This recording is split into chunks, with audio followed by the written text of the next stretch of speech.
From Hollywood. Welcome to the Rat's Ass Podcast with Mojo Elliott. Well, say hello to Wednesday, my hump day humpers. I gotta tell you, when I walked into the rat's nest this morning, it looked pretty bleak that I was going to be able to put together an action-packed adventure for you. But I'm happy to say this one is now going to be a doozy. In fact, I gotta preface it with, we are unedited, unfiltered, and uninhibited. So grab a brew, maybe some hot tea, and let's go. Here's what's on tap on the Wrap. Ozzy wasn't really Ozzy, was he? It's the return of the Obamanator. Stephen Colbert isn't going down without being a jackass.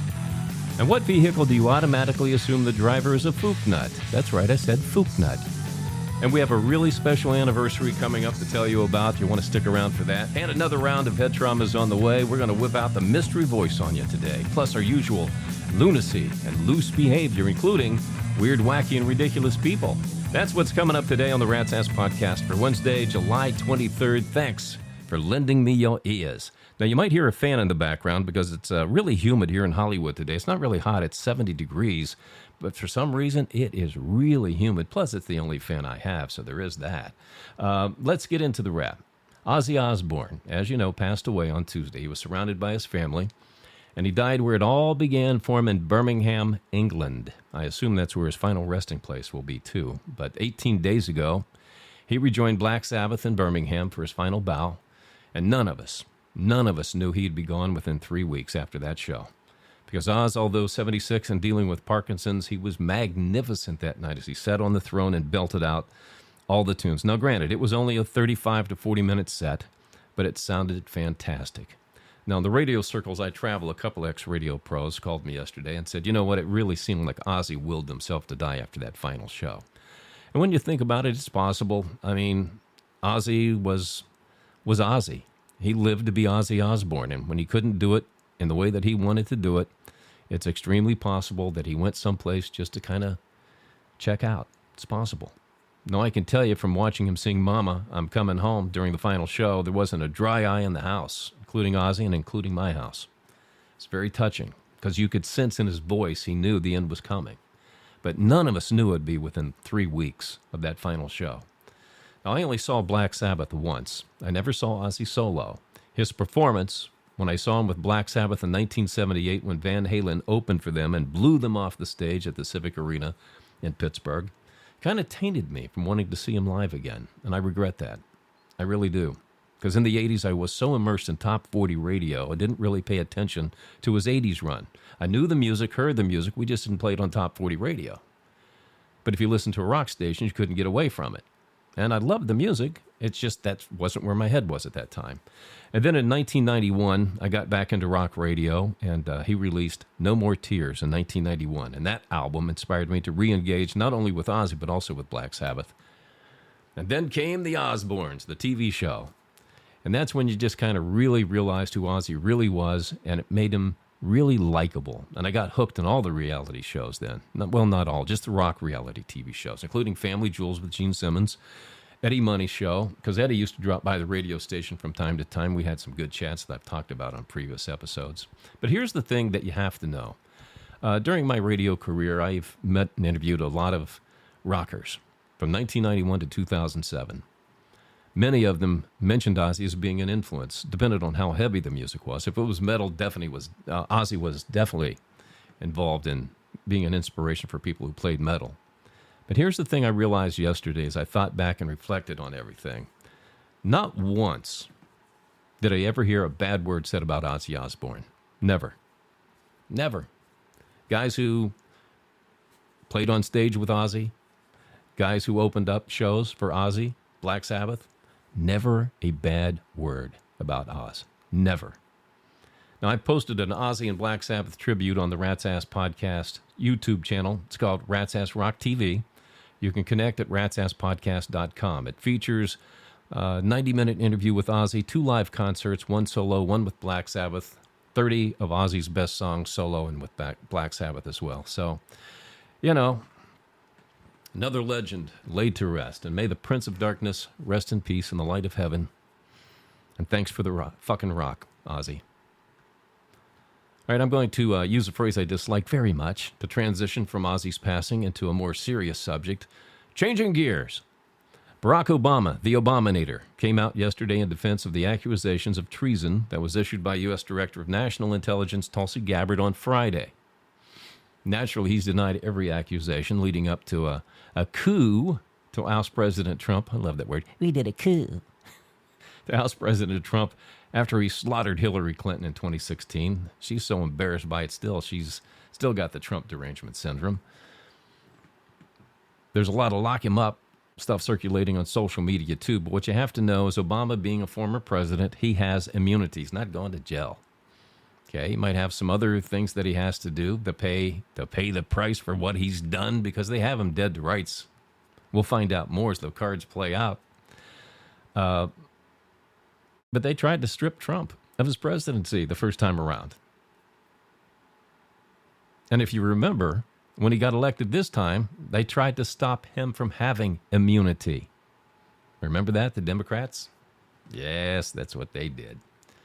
Now, the fact Obama released a statement that started with, normally I wouldn't address accusations like this. But he denied any wrongdoing, deflecting the blame back to the Trump administration. Deny, deny, deny, deflect, deflect, deflect. Obama had to come out first so everybody else could line up and start doing the same thing. Deny, deny, deny, deflect, deflect, deflect. To me, that makes him guilty as sin. Guilty. Guilty as charged. But he won't see jail time. We'll see how the cards play out for everybody else. But like I said on Monday, no one's going to jail, I doubt. It's just going to be another one of those investigations that produces nothing. It's just going to make their lives miserable for a few years. And well-deserved, by the way. All right, it's time for me to cut through all the dipshittery over the cancellation of The Late Show with Stephen Colbert. Now, first of all, the man who made late night into an institution, David Letterman. He said, well, you can't spell CBS without BS. And that's all he said about it, but he used that phrase for many years. So in other words, I think what Letterman was saying, I could give a rat's ass. Just let me go live my final years in peace wearing my Santa beard. Now, Colbert isn't leaving without having a sharp tongue, let's say. He's not leaving till next May, so it's clear he's going to spend the next 10 months continuing to blister Trump because his TDS is out of control. And I'm telling you, it's going to get even more pronounced over the next few months. He might even need to be taken away in a straitjacket at some point. Must-see TV. Maybe that's why you'll tune in. But he'll never top the 13 million people who watched David Letterman's last episode. I can guarantee you that. But here are the facts. Now, I ran 54 radio stations before I retired and started this podcast. I had to oversee a multi-million-dollar budget. Can you believe that? And all that money to play with. But I am going to put on my logic hat for you because I do have a right brain, left brain situation going on here, if I do say so, my damn self. All right, CBS was losing a reported $40 million on the show. However, you kind of think like, well, gee, why can't CBS cut some of the fat there and just run on less and keep Stephen in the fold?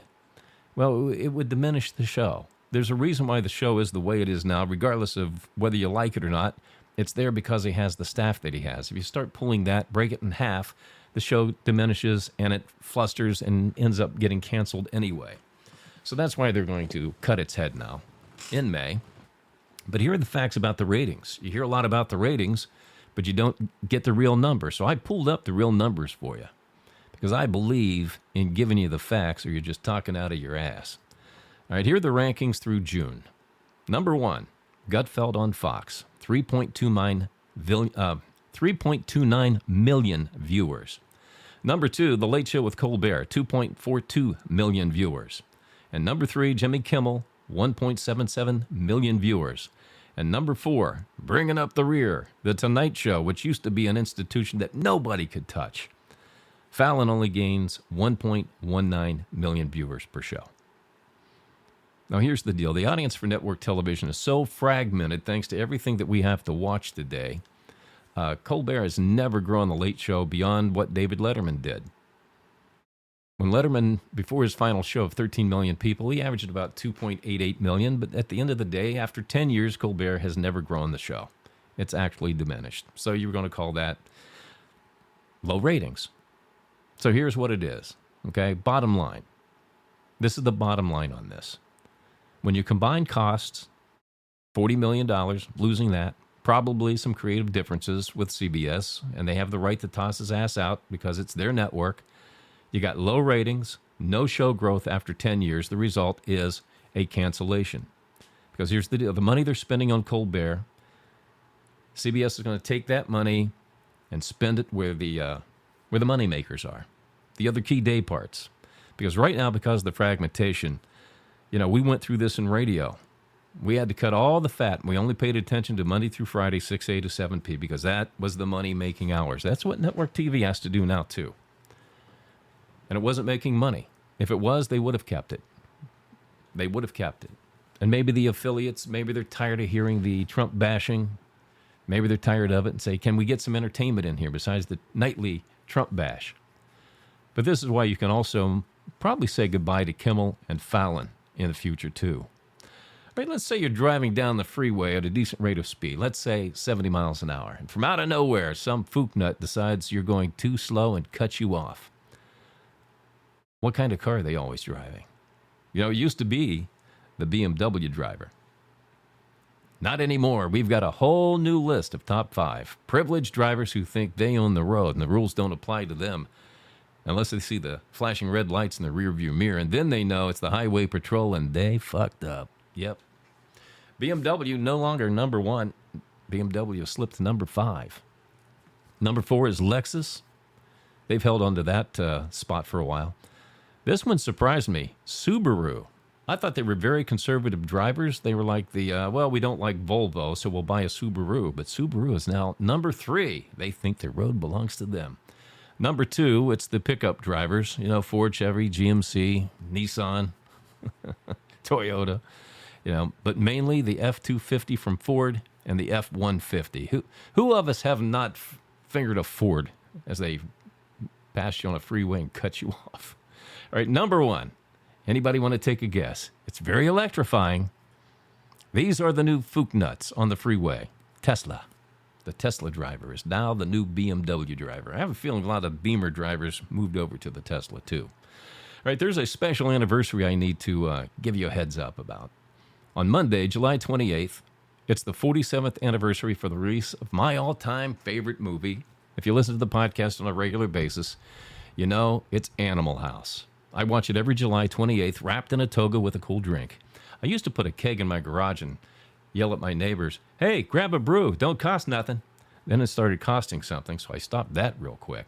But if you've never seen it, if you've never seen Animal House and you're into college frat house hijinks at its finest, this is where it all began.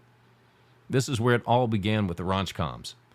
You need to take a trip to Faber College and watch the obscenities roll out. Oh, back-to-back fun. It's on Netflix right now, and you can also rent it on Amazon Prime, I believe. But if you have the unrated or the extended version, go with that one. Because Animal House isn't just a movie, gang. It's a way of life.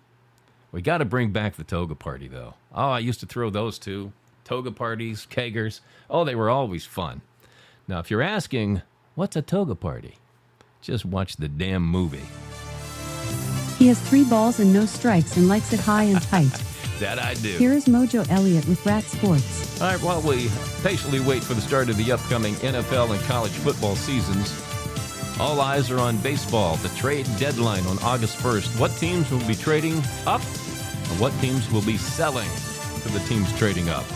I got to tell you, after the Reds took a 2 out of 3 last weekend from the Mets, I thought, wow, my Reds, they're coming out of the All-Star break hot, looking good. They're going to trade up. I felt all they needed, in my view, was a left-handed power-hitting right fielder who could hit for average and play every day. I don't want too much.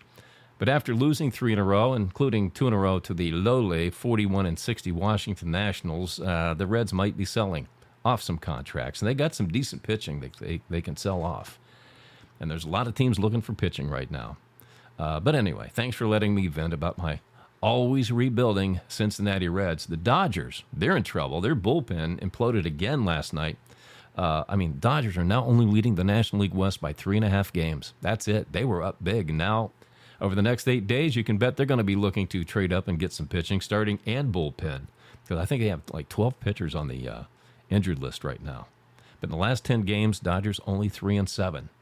So the truth is, every team currently in a playoff position, they're all going to be looking to upgrade starting pitching in the bullpen. All right, the New York Giants announced Russell Wilson is their QB1 heading into training camp, but he'll still compete with Jameis Winston and first-round pick Jackson Dart for the honor. Last season, Wilson played for the Pittsburgh Steelers. He showed up in 11 games, threw for just over 2,400 yards, 16 touchdowns, and 5 interceptions. Not bad, not stellar, but not bad. He's not somebody who's going to lose games with turnovers. But we wish him well. Wish him well. I've always liked Russell Wilson. Seems to be a good cat, good quarterback. Rarely do I talk about tennis, but I'm going to today. I want to congratulate 45-year-old Venus Williams. She won her first singles match in nearly 2 years. She took a long layoff, came back to the D.C. Open, and did some damage. Venus is back, baby. She is your fire at your desire, and that is sports on the Wrap. Rat's Ass Podcast. Head trauma. All right, today we are playing the mystery voice. Listen close and tell me who you think this is. And this summer, any departure from the present sounds like a vacation. All right. Got your attention. Now you know you're saying, oh, I want to hear it again. Here you go. Listen one more time. And this summer, any departure from the present sounds like a vacation. All right. Kick it around. Think about it. And I'll have the answer for you coming up on the podcast. It's time for some loose behavior on the Rat's Ass Podcast. All right. Let's get into some weird, wacky, and ridiculous people because, as you know, the world is full of them. Linda Hayes of Chula Vista, California, was in a craze when she didn't have enough money to pay her grocery bill. She politely asked the people behind her, there were 4 of them, and she said, hey, would somebody help me pay my bill? I don't have enough money. Everyone gave her the bunny ears. We're all broke. We don't have anything. We only carry a credit card or a debit card. And so after everyone said no, Linda reached into her purse, and she pulled out a gun. Said, let me ask you again. All 4 people all of a sudden had money.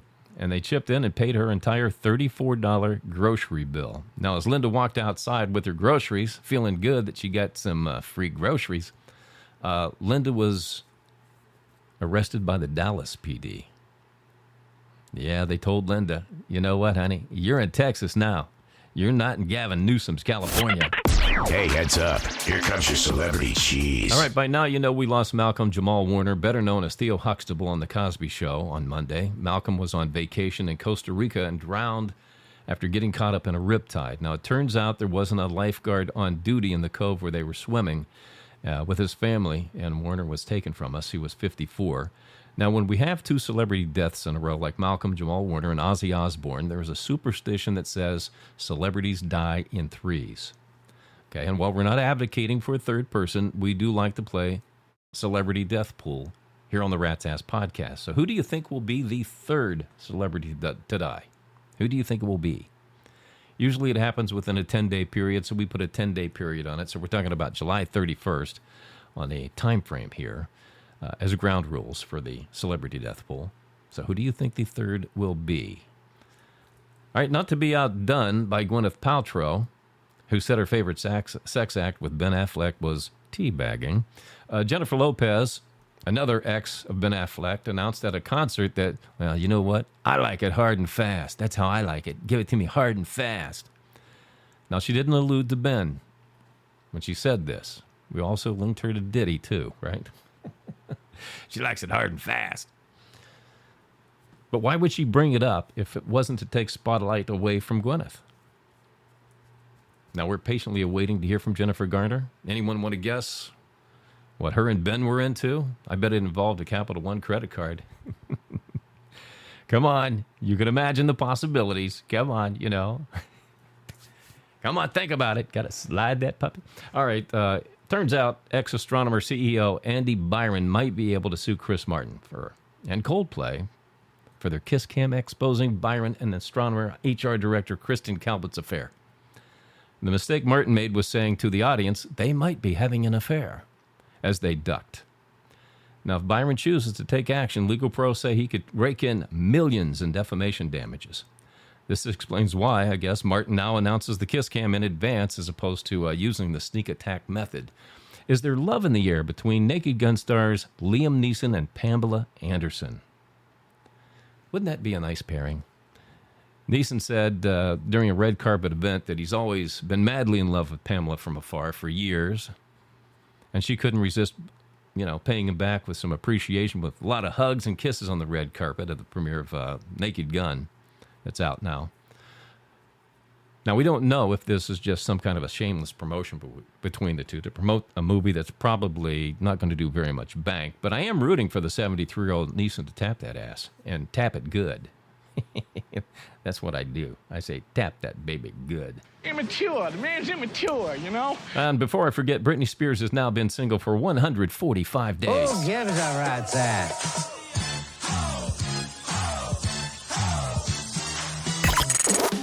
Rat's Ass Podcast. Email from our Gmail. All right, as you know, I do not read your email in advance. My producer, Fleabags, forwards me your name, where you're from, and rewrites them so I can read them rapid fire and on the fly, and no topic is ever off the table. All right, Charlie T. in Boise, Idaho said, are you happy? NPR and PBS lost their government funding. Charlie, I guess you're a new listener. You haven't heard me talk about this in the past. No, I'm not. I've always said it was wrong, and the government should have revamped both networks. Brought somebody in, new management, revamp it to make it nonpartisan. However, you have the elites who love their NPR and PBS, makes them feel like the snobs they are. So I'm sure they're all going to ante up with plenty of donations to keep it all alive. Most listeners probably won't even notice the difference. All right, Tim S., Decatur, Illinois.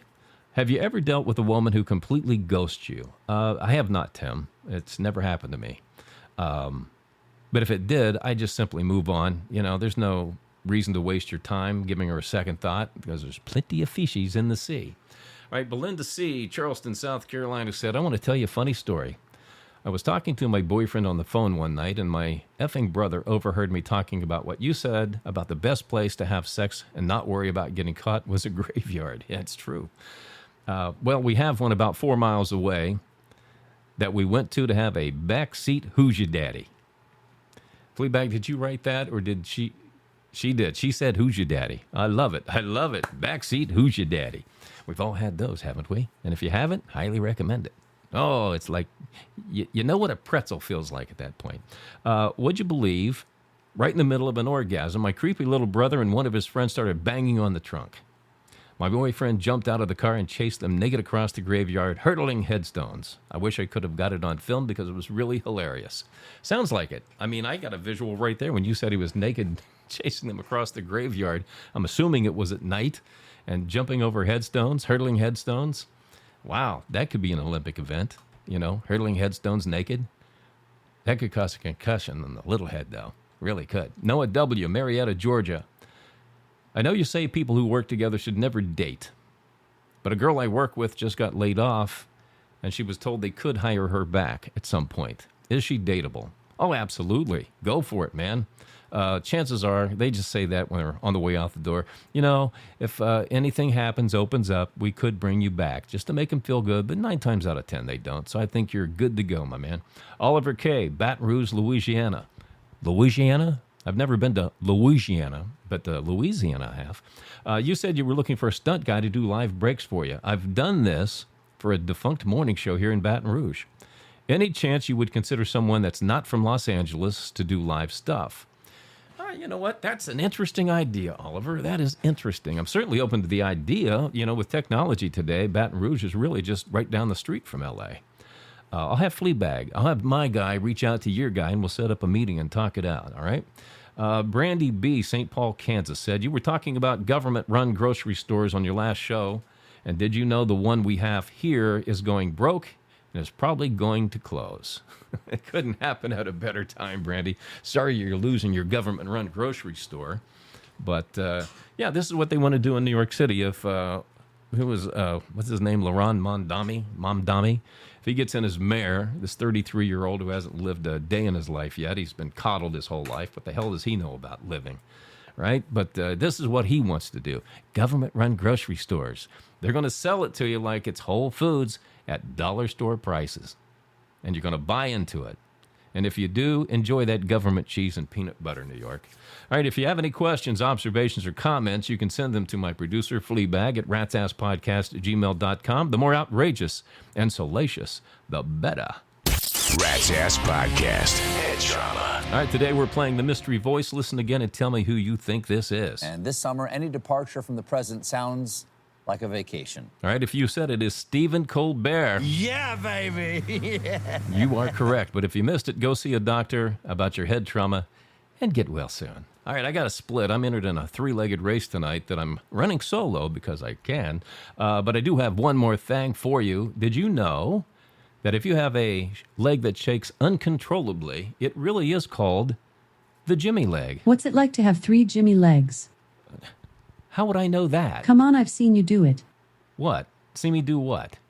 Stop and think about it, big boy. You know what, Alexa? If you had an ass, you'd be talking out of it right now. You wish I had one to shake for you, don't you, podcaster? Oh, God. Here we go with the podcaster BS again. Do those shout-outs to Rat Nation, you 3-legged shaker. Alexa, I got 3 legs for you and a sack lunch, all right? So there. All right, to all of those who have joined Rat Nation, thank you. And welcome to the newbies. Matt Wyman of Poplar Bluff, Missouri. Connie Spencer of Oklahoma City, Oklahoma. David Anderson, Manchester, New Hampshire. God, Alexa made me feel so uncomfortable there. Can I sue for that?